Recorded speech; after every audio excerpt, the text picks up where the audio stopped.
जिस समय पूरे देश में जगह जगह रावण के पुतलों को खड़ा कर उसमें आग लगाकर विजय दिवस का जश्न मनाने की तैयारियां चल रही थी, उसी समय आगरा के रामलाल आश्रम में रावण के वंशज माने जाने वाले सारस्वत ब्राह्मण समाज के लोग लंकापति रावण की पूजा कर रहे थे। रावण को भगवान तुल्य मानते हुए हवन कर लोगों को रावण के विचारों को अपने अंदर आत्मसात करने की प्रार्थना की जा रही थी। रावण के वेश में भगवान शिव की आरती के बाद रावण के वेश में सारस्वत ब्राह्मण कन्याओं के चरण धूलकर उनका पूजन कर रहे थे।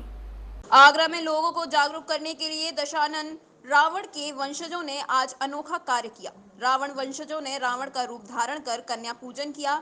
दशानन रावण स्वरूप में भगवान शंकर की आरती उतारी, हवन कर लोगों से अपील की कि रावण का पुतला दहन ना करे। उन्होंने रावण को महाज्ञानी स्त्री का सम्मान करने वाला कुल संरक्षक और महान संत बताया है। आयोजकों का कहना है कि रावण ने अगर भगवान राम को खुद विजय का आशीर्वाद ना दिया होता तो राम कभी लंका विजय नहीं कर सकते थे। उस महान पंडित ने अपने पूरे कुल के 1 लाख पुत्र और 1.25 लाख नातियों को भगवान के द्वारा भाव सागर पार करवाया और विभीषण को अभय दान देकर अपना वंश भी खत्म नहीं होने दिया। रावण राक्षस नहीं बल्कि महान ऋषि के ब्राह्मण पुत्र थे।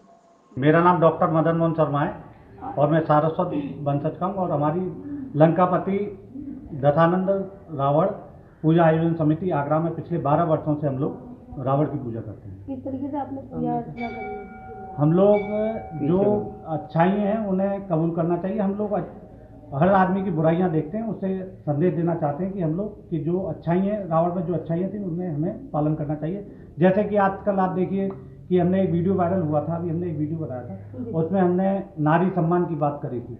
देखिए आजकल नारी सम्मान कोई नहीं करता, हर आदमी के भीतर रावण है, उस रावण को बुराइयों को दिखाते हैं लेकिन अच्छाइयों को कोई नहीं दिखाता। हर वर्ष रावण दहन होता है, क्या लोग अपने मन के भी रावण को दहन करते हैं? महाज्ञानी प्रकांड विद्वान, तीनों शास्त्रों के रचयिता और शिव तांडव स्वरूप, शिव ऐसे अनंत शिव भक्त जिनका नाम रावण भगवान शिव के द्वारा रखा गया हो, जिसकी जन्म के बाद जो नाम होता है या भगवान में ब्राह्मण ही रखता है या ब्रह्मांड में ब्राह्मण रखता है या भगवान ने स्वयं उनका नाम रावण रखा। जब एक समय जब पूजा अर्चना करते थे तो उन्हें क्रोध आ गया तो उन्होंने कैलाश पर्वत को उठाया, तो कैलाश पर्वत को उठाते ही उनने पैर रख दिया भोलेनाथ पे और शंकर ने प्रसन्न होकर उससे कहा कि ऐसे दर्द होने पर भी वो तेज तेज शिव तांडव स्वरूप की रचयिता कर दी। तो ऐसे में उन्होंने आशीर्वाद दिया कि इसे हो गया। और जो आज की तारीख में ऐसा कौन सा भक्त है जो भगवान पर शीश चढ़ाते, ऐसे कोई भक्त नहीं है। और आजकल जो हम देखते हैं जैसे कि जो प्रदूषण कितना फैल रहा है, ऐसे हमें संकल्प लेना चाहिए कि हम सभी बुराइयों को त्याग कर अच्छे रूप में दशहरे पर्व को शुभ संकल्प दिवस के रूप में मनाएं। ये संकल्प दिलाने का काम हम लोग कर रहे हैं और हमारी आयोजन समिति करने जा रही है। लंकापति दशानन रावण महाराज पूजा आयोजन समिति ने शिव पंडाल स्त्रोत के रचयिता प्रकांड विद्वान महाराज दशानन एवं महादेव जी के पूजा अर्चना हवन कर आरती की। इसके बाद लंकापति दशानन रावण ने कन्या पूजन की, लोगों को नारी सम्मान करने के लिए प्रेरित किया। पुतला दहन का विरोध कर देशवासियों से कुप्रथा को मिटाने के लिए आगे आने का आह्वान किया।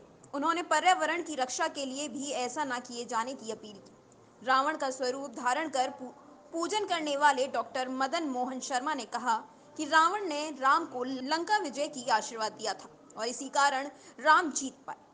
उनके जैसा प्रकांड विद्वान ब्राह्मण आज तक पृथ्वी पर नहीं आया। प्रातः दर्पण न्यूज के लिए आगरा से अविनाश कुलश्रेष्ठ की रिपोर्ट।